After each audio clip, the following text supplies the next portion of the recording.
Good morning class. कैसे हो लोग सभी लोग? गुड मॉर्निंग, सत श्री अकाल, आदाब, अस्सलाम वालेकुम। ठीक है, कैसे हो लोग सभी लोग? ठीक है, सब सही है। चलो ठीक है, तो आज क्लास की शुरुआत करते हैं। ठीक है, क्लास की शुरुआत जो है वो एक थॉट के साथ, मतलब कोटेज के साथ करेंगे, है ना। कोट्स के साथ स्टार्ट करेंगे। मुबारक हो ये सीढ़ियाँ उन्हीं को, मुबारक हो ये सीढ़ियाँ उन्हीं को जो छत पर जाने की तमन्ना रखते हैं। मुबारक हो ये सीढ़ियाँ जो छत पर जाने की तमन्ना रखते हैं। वे अपना रास्ता खुद बनाते हैं, वे अपना रास्ता खुद बनाते हैं जो आसमान को छूने की तमन्ना रखते हैं। वाह वाह वाह वाह। चल ठीक है, आगे बढ़ते हैं। बात करते हैं, हम इकोनॉमिक्स की बात कर रहे थे, ठीक है, जहाँ पर हमने सीपीआई और डब्ल्यूपीआई के बारे में बात करी थी। ठीक है, सीपीआई और डब्ल्यूपीआई के बारे में बात करी थी। सीपीआई को हमने 6 भागों से सीपीआई को 6 प्रकार से हमने डिवाइड किया था। ठीक है, कौन कौन सा? इंडस्ट्रियल लेबर, एग्रीकल्चर लेबर, और जो है कौन कौन सा हो जाए? इंडस्ट्री रूरल लेबर, है ना, और एग्रीकल्चर, रूरल एग्रीकल्चर। ठीक है, इसके बाद रूरल अर्बन और रूरल अर्बन कंबाइन आ जाएगा। ठीक है, तो भारत में कौन सा है? रूरल अर्बन कंबाइन जो है वो यूपीआई अभी सीपीआई है। ठीक है, यहाँ तक हो गया था, कोई दिक्कत नहीं थी। ये हो गया टाइप्स। चलो, सीपीआई का मतलब क्या होता है? संपूर्ण भारत में, है ना। सीपीआई का मतलब क्या पढ़ा था हमने? संपूर्ण भारत में जो कीमतों में परिवर्तन के मापन को हम क्या कहेंगे? सीपीआई। क्या कहेंगे? CPI, consumer price index. ठीक है, संपूर्ण भारत की कीमतों में होने वाले परिवर्तन का मापन करना क्या कहलाता है? संपूर्ण भारत में जो खुदरा कीमतों में होने वाले परिवर्तन का मापन करने को हम क्या कहेंगे? सीपीआई। उधर थोक वस्तुओं का मापन करना, थोक वस्तुओं में होने वाले परिवर्तन का मापन करने को हम डब्ल्यूपीआई कहते हैं। ठीक है, इसमें खाद्यान्न पदार्थ को जोड़ देते हैं, इसमें खाद्यान्न पदार्थ और ईंधन को अलग कर देते हैं। ठीक है, इसके बाद सीपीआई में हमने पढ़ा था इंडस्ट्रियल लेबरर, है ना, रूरल लेबरर और एग्रीकल्चर लेबरर। फिर आज 3 हो गए, चौथा हमारा आ जाएगा रूरल, 5वां आ जाएगा अर्बन, और 6ठा आ जाएगा हमारा रूरल और अर्बन कंबाइन में आ जाएगा। ठीक है, यहाँ तक कोई दिक्कत नहीं। हम बात करेंगे सीपीआई के बेस ईयर की बात करें। सीपीआई के बेस ईयर की बात करें तो 2012। ठीक है, पहले 2010 था। ठीक है, पहले कितना था? 2010 था। ठीक है, और डब्ल्यूपीआई की बेस ईयर की बात करें तो, आधार वर्ष की बात करें तो डब्ल्यूपीआई की 2011-12 पहले 2004-5 था, 2004 और 5 था। ठीक है, यहाँ तक कोई दिक्कत नहीं। चलो, बेस ईयर हो गया। इसके बाद अगर हम बात करें तो बेस ईयर के बाद अगर हम बात करें जो आइटम्स है ना, आइटम है, रूरल में कितने हैं? रूरल में कितने आइटम्स हैं? तो 448। ठीक है, 448। और अर्बन में कितने आइटम्स हैं? 460। ठीक है, जिसमें हम वस्तु एवं सेवाओं का जो है उसमें आइटम्स की बात करेंगे। ठीक है, और डब्ल्यूपीआई में ओनली हम वस्तुओं की बात करेंगे। डब्ल्यूपीआई में हम ओनली वस्तुओं की बात करेंगे, जिसमें कितना 697 जो है आइटम्स होते हैं। कितने होते हैं? 697 आइटम्स होते हैं। किसमें? डब्ल्यूपीआई में। कोई दिक्कत नहीं। चलो आगे बढ़ते हैं। इसके बाद हमने पढ़ा था, ये तो हो गया। चलो अब हम स्टार्ट करते हैं आज की क्लास। ठीक है,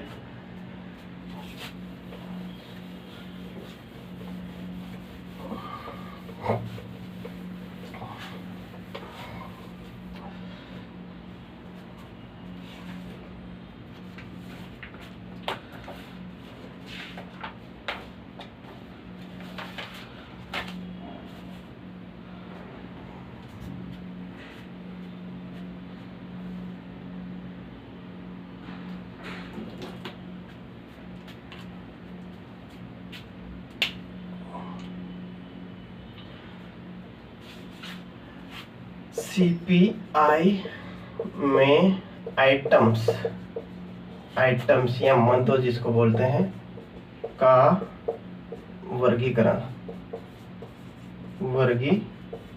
वर्गीकरण, ठीक है। सीपीआई आइटम्स में ये अपना वर्गीकरण, ठीक है। अगर हम बात करें यहाँ पर सीपीआई में, तो इसमें जो है अलग अलग प्रकार के आइटम्स है, उसके बारे में हम बात करेंगे, ठीक है। कितना आइटम किस मात्रा में पाया जाता है, ठीक है। तो पहला यहाँ पर आ जाएगा बेवरेज एंड फूड।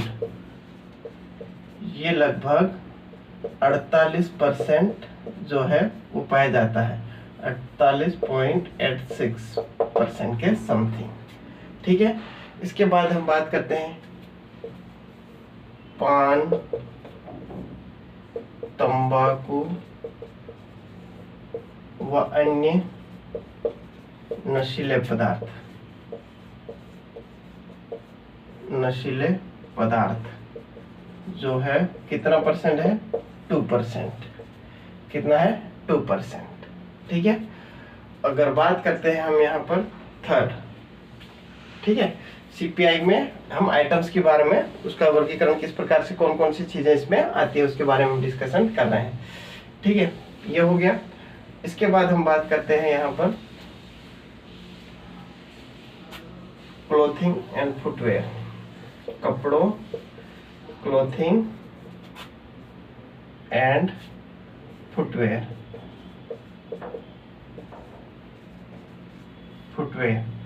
ठीक है। क्लोथिंग एवं फुटवेयर की बात करेंगे, क्लोथिंग एवं फुटवेयर की बात करेंगे, वो कितना हो जाएगा हमारा 6.53%। कितना हो जाएगा, 6%। पॉइंट में याद रखने की जरूरत नहीं है, कोई दिक्कत नहीं, ठीक है। इसके बाद हमारा आ जाएगा हाउसिंग आ जाएगा। हाउसिंग हमारा हो जाएगा 10%।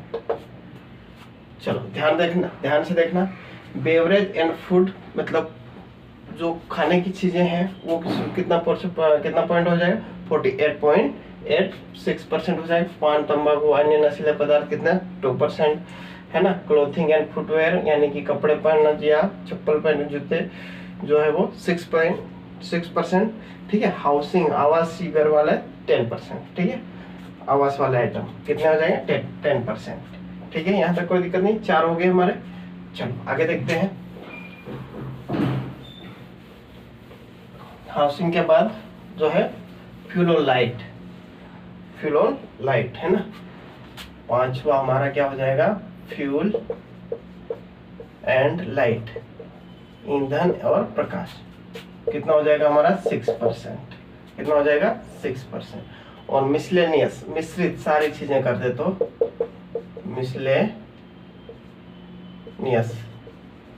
मिसलेनियस में अगर हम देखें तो सारी की सारी जो है वो कितनी पर हो जाएगी, 28% हो जाएगा, ठीक है। ये सीपीआई आइटम में मंदों का वर्गीकरण, यहाँ पर हमने सीपीआई में आइटम्स का जो हमने क्लासिफिकेशन किया है, ठीक है। तो एक बार रिवाइज कर लो। बेवरेज में कितना 48%, ठीक है। पान, ये तंबाकू, नशीले पदार्थ में कितना, 2%, ठीक है। हाउसिंग में कितना, क्लोथिंग एंड फुटवेयर में कितना, 6%, ठीक है। हाउसिंग में 10%, है ना। हाउसिंग में 10%।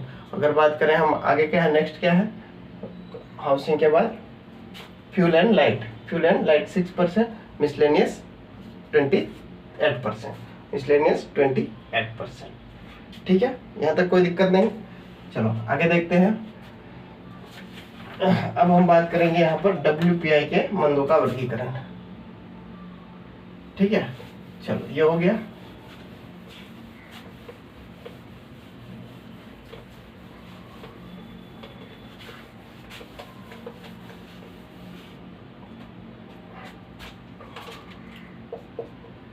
बात करेंगे हम WPI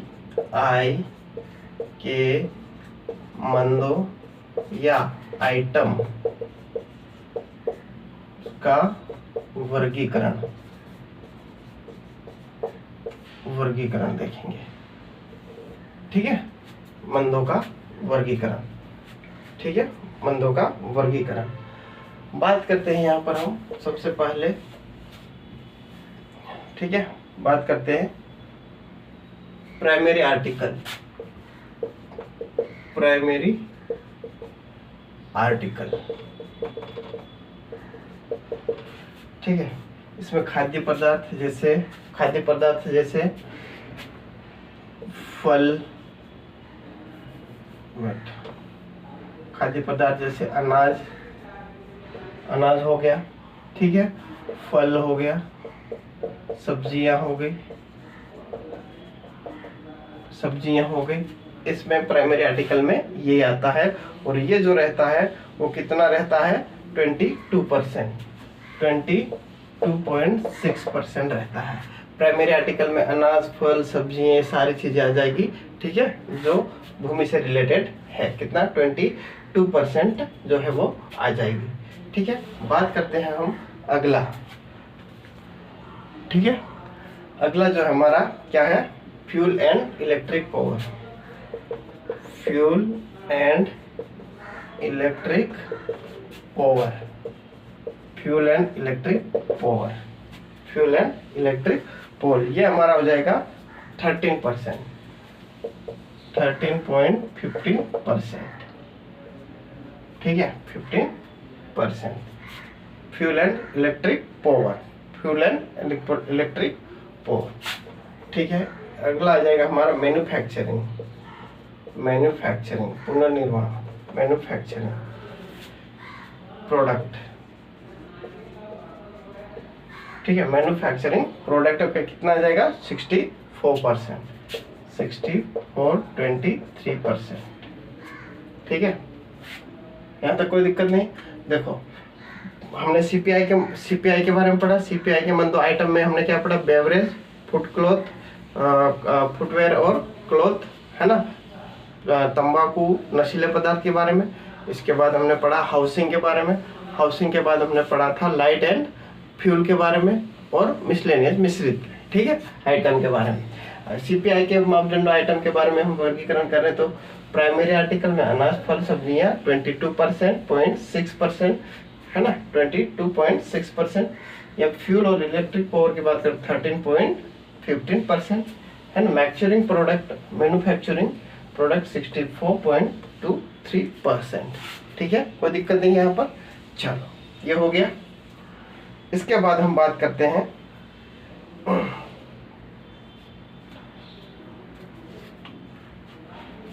भारत में इन्फ्लेशन के मापन के मुख्य सूचकांक के बारे में। जो हमारा मुख्य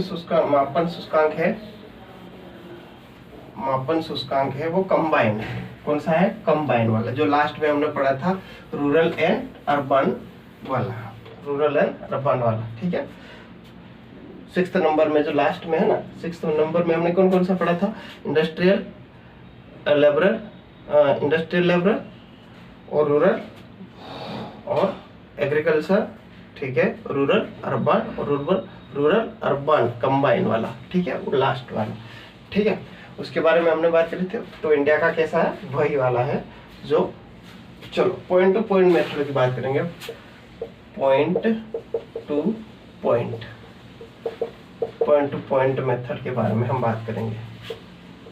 मेथड, या बात करें हम ईयर टू ईयर मेथड की, ईयर ऑन ईयर मेथड की बात करते हैं, ठीक है। चलो, हमने पढ़ा था सीपीआई का बेस ईयर। सीपीआई का बेस ईयर क्या होता है, 2012।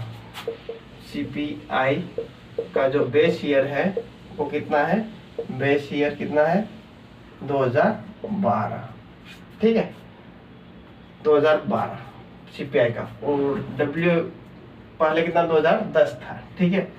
डब्ल्यूपीआई का जो बेस ईयर है वो कितना है, 2011-12, 2011-12। वेट डब्ल्यूपीआई का भी रुको, ठीक है। तो इसका हमने क्या कर लिया, सीपीआई बेस ईयर निकाल लिया, आधार वर्ष, ठीक है। अब आधार वर्ष में क्या होता है, अब 2012 के अकॉर्डिंग अगर हम बात करें तो 2012 में सपोज कीजिए इसकी कीमत किसी आइटम की 100 रुपये थी। कितनी थी? 100 रुपये थी। तो बात करते हैं हम CPI। CPI बराबर क्या हो जाएगा,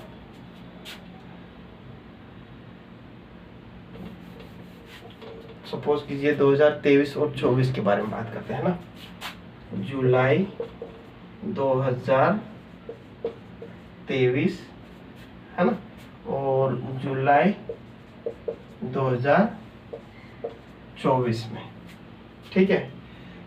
जुलाई 2024 में जो वो है क्या थी, कीमत क्या थी उसके बारे में हम यहाँ पर डिस्कशन करेंगे, ठीक है। कितने ग्रोथ हुई है ना।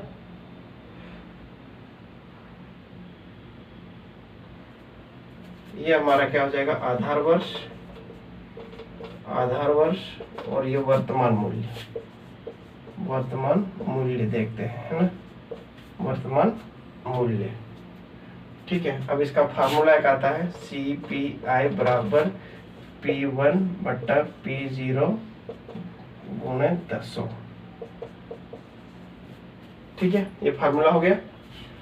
अब P1 का मतलब होता है वर्तमान जो है मूल्य, और P0 का मतलब होता है आधार वर्ष। P0 का मतलब होता है आधार वर्ष। P0 का मतलब होता है आधार वर्ष। कितना होता है? आधार वर्ष, ठीक है, आधार वर्ष। P0 का कितना क्या होता है? आधार वर्ष। P1 का होता है P0 का होता है आधार वर्ष, और ये वर्तमान मूल्य का होता है वर्तमान वर्ष, है ना, वर्तमान वर्ष का जो है P1, ठीक है। यह समझ में आ गया। बेस ईयर हमने कौन सा 2012 लिया, उसको वहां उस समय उसकी कीमत 100 रुपये थी, ठीक है, ठीक है। उसको छोड़ो, ये अभी ठीक है, इसको ऐसे मान लिया सपोज की। अब जुलाई 2023 और जुलाई 2024 में हमने जो कीमत है उसके बारे में हम डिस्कशन कर रहे हैं। तो इसका फार्मूला होता है P1 और P2। सपोज कीजिए जुलाई 2023 में कितनी थी? 500 रुपये। आइटम की कीमत कितनी थी? 500 रुपये, ठीक है। जुलाई 2024 में 550 हो गई। कितनी हो गई? 550, ठीक है। अब वर्तमान वर्ष और आधार वर्ष में इसको वो कर देंगे, है ना। चलो देखते हैं।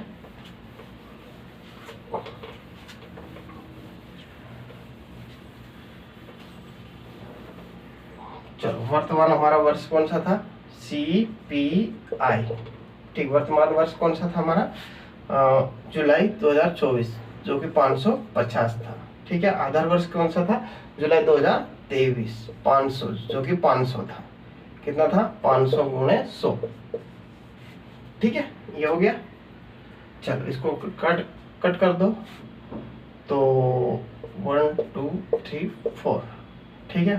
5 11 0, वो एक से ये कट के लो, ठीक है।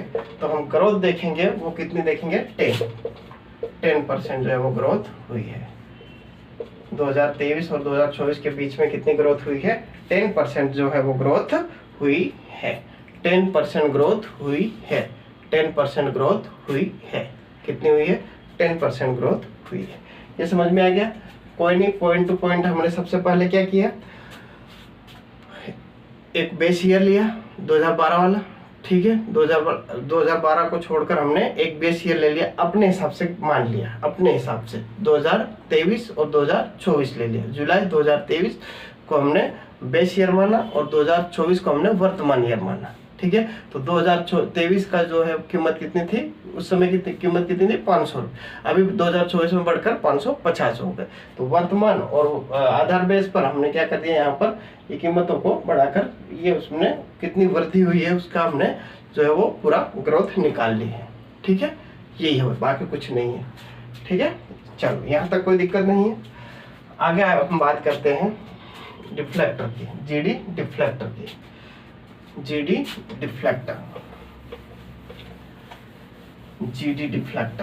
डिफ्लेक्टर क्या होता है उसके बारे में हम डिस्कशन करेंगे। GDP deflector, GDP deflector GDP deflector. ठीक है, इसमें क्या आ जाएगा, बराबर नॉमिनल जीडीपी, रियल जीडीपी। ठीक है, नॉमिनल जीडीपी क्या होता है उसके बारे में डिस्कशन, नॉमिनल जीडीपी के बारे में, जीडीपी डिफ्लेक्टर। ठीक है, बात करते हैं वर्तमान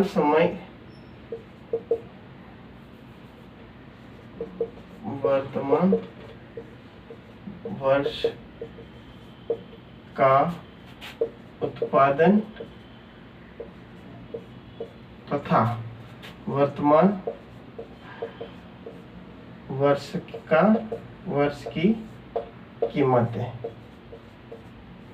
ठीक है, बटे वर्तमान वर्ष का उत्पादन, वर्तमान वर्ष का उत्पादन तथा आधार वर्ष की कीमतें, आधार वर्ष की कीमतें। ये हमारा जीडीपी डिफ्लेक्टर होता है, जीडीपी डिफ्लेक्टर होता है। ठीक है, वर्तमान वर्ष का उत्पादन कितना हुआ है और उसकी कीमत क्या चल रही है। ठीक है, ये हमारा नॉमिनल जीडीपी हो जाएगा, रियल हमारा क्या हो जाएगा, वर्तमान वर्ष का उत्पादन, और आधार वर्ष की कीमत क्या हो जाएगा, हमारा रियल जीडीपी हो जाएगा, रियल जीडीपी हो जाएगा। क्या हो जाएगा, रियल जीडीपी हो जाएगा। ठीक है, यहाँ तक कोई दिक्कत नहीं। चलो आगे देखते हैं। तो ये हमारा था कुछ चीजें जो है हमने WPI और CPI के बारे में डिस्कशन करी है। ठीक है, चलो कुछ क्वेश्चन हो जाए, चलो कुछ क्वेश्चन पूछ लेते हैं जिसमें आपको सहूलियत हो जाएगी। डिमांड पुल इन्फ्लेशन, मांग जनित मुद्रा में हम क्या पढ़ा था, डिमांड होगी तो मनी सप्लाई होगा, मनी सप्लाई होगा तो क्या हो जाएगा, वहां पर इन्फ्लेशन बढ़ेगा। विदेशी मुद्रा भंडार में वृद्धि होगी तो मनी सप्लाई बढ़ेगा तो क्या हो जाएगा, डिमांड भी बढ़ेगी, इन्फ्लेशन उत्पन्न हो जाएगा। ठीक है, सरकारी व्यय राजकोषीय के प्रोत्साहन में क्या हो जाएगा, बजट के अलावा जो पैसा गवर्नमेंट देती है उससे हम क्या कहेंगे, राजकोषीय के प्रोत्साहन। मुद्रा में ह्रास होना, ठीक है, पहले $1 50 रुपए का था, अब $1 70 का हो गया, ये मुद्रा का ह्रास है ना। प्रत्यक्ष करों में कमी आ जाएगी तो लोगों के पास पैसा ज्यादा हो जाएगा, है ना। तो लोगों के पास पैसा ज्यादा हो जाएगा तो डिमांड बढ़ेगी तो इन्फ्लेशन बढ़ेगा, है ना। बचत में कमी करेंगे तो लोग पैसे यूज ज्यादा करेंगे, है ना, पैसे का यूज ज्यादा करेंगे, जिसके कारण क्या होगा, लोगों के पास पैसा ज्यादा रहेगा, बचत कम होगी तो लोगों के पास खर्च करने के लिए ज्यादा रहेंगे, इसके लिए इन्फ्लेशन फिर बढ़ेगा। काला धन का उपयोग भी अधिक से अधिक व्यय करने में करेंगे, जिसके कारण इन्फ्लेशन बढ़ेगा। जनसंख्या में वृद्धि होने के कारण क्या हो जाएगा, डिमांड बढ़ेगी, बिल्कुल बढ़ेगी। घाटे का वित्त पोषण, जब सरकार का राजस्व कम हो और व्यय अधिक हो उसे हम घाटे का वित्त पोषण कहते हैं। चलो ये हो गया, कोई दिक्कत नहीं, आगे देखते हैं। ठीक है, लागत कीमत, ये अपना जो है लागत जनित मुद्रा है ना। किसी भी वस्तुओं, जो चीज यानी कि प्रोड्यूस करने के लिए जो भी चीजें आवश्यक हो उनमें अगर वृद्धि हो रही है, उनकी कीमतों में वृद्धि हो रही है, उसे हम लागत जनित मुद्रा कहते हैं। ठीक है, जैसे भूमि, श्रम, पूंजी आदि, ये सब सारी चीजें क्या हो जाएगी। चलो वस्तुओं की जमाखोरी, वस्तुओं की जमाखोरी क्या होता है, वस्तुओं की जमाखोरी मतलब सपोज कीजिए कोई बाजार में, मार्केट में अच्छा प्राइस नहीं मिल रहा है तो उस चीज को, अनाज को या कोई फल सब्जियों को स्टोर करके रख रहा है, जिसके कारण मार्केट में जो है वो मंदी आ गई, मतलब उसकी कमी पड़ रही है ना, उसे हम क्या कहेंगे, जमाखोरी। सपोज कीजिए कोई अनाज, सपोज कीजिए प्याज, एक व्यक्ति ने प्याज बोए, प्याज की कीमत अच्छी नहीं तो उसने स्टोर करके रख दिए कि बाद में हम जो है वो प्याज को बेचेंगे, तो मार्केट में उसकी कमी आ गई, प्याज की कमी आ गई, तो यही क्या कहलाता है, जमाखोरी। ठीक, सट्टेबाजी क्या कहलाता है, कम वस्तुओं, कम प्राइस में खरीद कर ज्यादा में बेचना सट्टेबाजी कहलाता है। ठीक है, चलो ये हो गया। इसके बाद हमने बोटलनेक स्ट्रक्चर के बारे में पढ़ा था। सप्लाई अचानक से कम पड़ जाए और मांग समान रहे उसे बोटलनेक कहेंगे। सप्लाई अचानक, किसी भी वस्तु की सप्लाई क्या हो जाएगा, अचानक से धीमी पड़ जाए, अचानक से क्या हो जाए, धीमी पड़ जाए और उसकी जो है मांग रहे, जो डिमांड है वो समान तौर पर रहे, उसे हम क्या कहेंगे, बोटलनेक स्ट्रक्चर। अप्रत्यक्ष करों में वृद्धि, अप्रत्यक्ष करों में वृद्धि कर देंगे तो क्या हो जाएगा, महंगाई बढ़ेगी। ठीक है। कच्चे तेल की कीमतों में वृद्धि, कच्चे तेल की कीमतों में वृद्धि होती है तो आय महंगे हो जाएंगे एवं आयातित मुद्रास्फीति हो जाएगी। चलो ये हो गया। मांग जनित मुद्रा और जो है मांग जनित मुद्रा और लागत जनित मुद्रा, दोनों प्रकार की मुद्रास्फीति को समायोजन क्या कहलाता है, निर्मित मुद्रास्फीति। मांग जनित मुद्रास्फीति और लागत जनित मुद्रास्फीति दोनों का समायोजन क्या कहलाता है, क्या कहलाता है हमारा यहाँ पर, ये अपना निर्मित मुद्रास्फीति या मजदूरी मूल्य स्फीति। ठीक है। चलो हेडलाइन में क्या है, सभी प्रकार की वस्तुओं एवं सेवाओं की कीमतों में वृद्धि होना। हेडलाइन इन्फ्लेशन क्या कहलाता है, सभी प्रकार की वस्तुएं एवं सेवाओं की कीमतों में वृद्धि होना हेडलाइन इन्फ्लेशन कहलाता है। इसमें खाद्यान्न पदार्थ की भी चीजें आ जाती, कीमतें भी शामिल है। कोर इन्फ्लेशन क्या होता है, सभी प्रकार की वस्तुएं एवं सेवाओं की कीमतों में वृद्धि होना, बट कंडीशन, खाद्यान्न और ईंधन वाली चीजों की कीमतों में वृद्धि इसमें नहीं होती है, क्योंकि ये जो है वो अत्यंत परिवर्तनशील होती है। ठीक है। स्क्यूफ्लेशन क्या होता है, स्क्यूफ्लेशन में हमने देखा था कि कुछ वस्तुओं की कीमतें बढ़ना और कुछ वस्तुओं की कीमत घटने को हम क्या कहेंगे, स्क्यूफ्लेशन कहते हैं। क्या कहते हैं, स्क्यूफ्लेशन। फिलिप्स कर्व के बारे में हमने डिस्कशन किया था।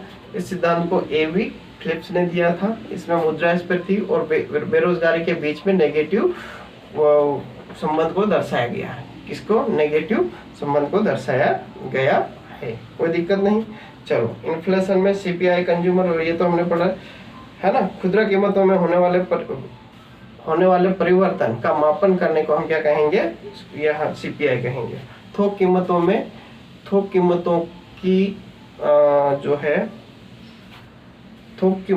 में होने वाले परिवर्तन का मापन करने को हम क्या कहेंगे, डब्ल्यूपीआई कहेंगे। ठीक है। चलो फिर हमने कंज्यूमर प्राइस इंडेक्स के बारे में पढ़ा, उपभोक्ताओं के प्रकार पढ़े। ठीक है। जिसमें हमने इंडस्ट्रियल वर्कर पढ़े, रूरल लेबरर पढ़े, एग्रीकल्चर लेबरर पढ़े, रूरल अर्बन कंबाइन। ठीक है। इसका मापन कौन करता है, एनएसओ, सांख्यिकी मंत्रालय के द्वारा ये जो मापन किया जाता है। बेस ईयर हमने पढ़ा सीपीआई का 2012, पहले कौन था, 2010 था। बीपीआई का बेस ईयर हमने पढ़ा 2011 और 12 था। बिल्कुल। रूरल के आइटम कितने थे, गुड्स एंड सर्विस आइटम कितने, 448। ठीक है। अर्बन के 460, 460 थे और 448 थे। डब्ल्यूपीआई में ओनली वस्तुओं के बारे में डिस्कशन होता है जो कि 697 होती है। ठीक है। चलो फिर हमने सीपीआई में वर्गीकरणों का मंदों का वर्गीकरण पढ़ा। फूड बेवरेज 45%, पान एवं तंबाकू नशीले पदार्थ 2%। ठीक है। Clothing footwear 6%, housing 10%, fuel and light 6%, miscellaneous 28%। ठीक है। यहाँ तक कोई दिक्कत नहीं। चलो डब्ल्यूपीआई में मंदों के जो वर्गीकरण है उसके बारे में, प्राइमरी आर्टिकल कितने हो जाएंगे, 22%, फ्यूल इलेक्ट्रिक पावर 13% और मैन्युफैक्चरिंग प्रोडक्ट 64%। ठीक है। भारत में इन्फ्लेशन के मापन का मुख्य सूचकांक सीपीआई कंबाइन है, यहाँ तक कोई दिक्कत नहीं है। फिर पॉइंट टू पॉइंट मेथड हमने पढ़ा था, है ना। जुलाई 2023 और जुलाई 2024 के बारे में हमने कंपेयर करा था कि कितना वृद्धि हुआ है, तो 10% जो है वो ग्रोथ हुई थी। फिर डिफ्लेक्टर, जीडीपी डिफ्लेक्टर के बारे में पढ़ा था, नॉमिनल जीडीपी बटा रियल जीडीपी। ठीक है। तो गाइस आई होप क्लास आपको समझ में आई होगी। इसके आगे क्लास हम कल कंटिन्यू करेंगे। तब तक के लिए थैंक यू, गुड नाइट।